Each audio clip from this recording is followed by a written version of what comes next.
Castle Park, located in Riverside, California, is a small, charming amusement park, housing over 20 rides and attractions.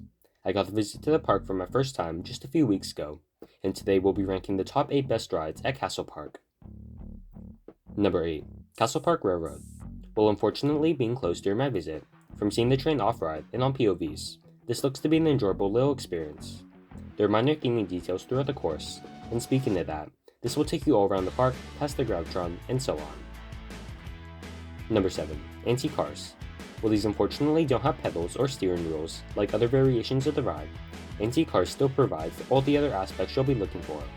The setting is a big one, along with the theming and the terrain-based layout.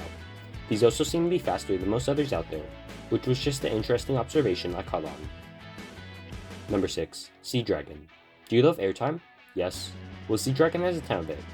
Not only does it provide a super long cycle, but there's really not even a restraint, making the airtime even more present. The back's definitely the way to go, but even if you land the spot in the middle, it's mildly entertaining. Number 5. Ghostbusters II.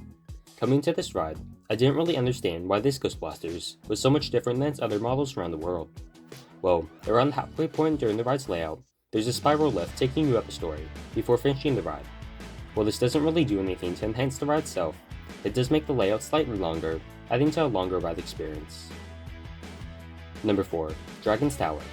Out of all the SNS drop towers I've personally ridden, this has to be the weakest of the bunch.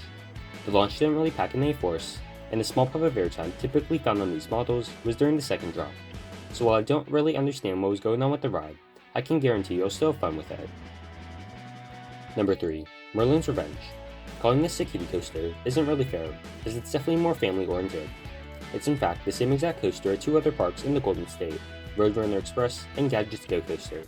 Anyhow, this isn't a credit that should be passed up, especially since it's one of the park's star attractions, but there are just 2 other rides I enjoyed slightly better. Number 2. Fireball.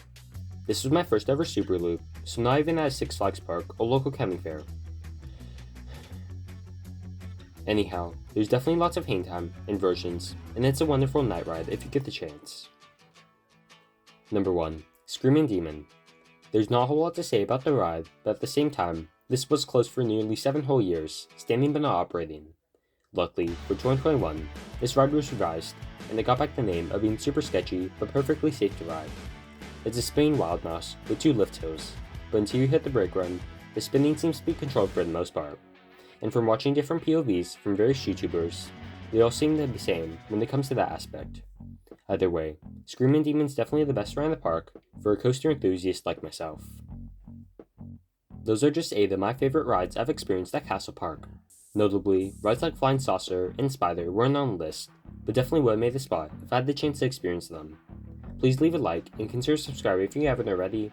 Thank you all so much for watching today's video, and I'll see you in the front row.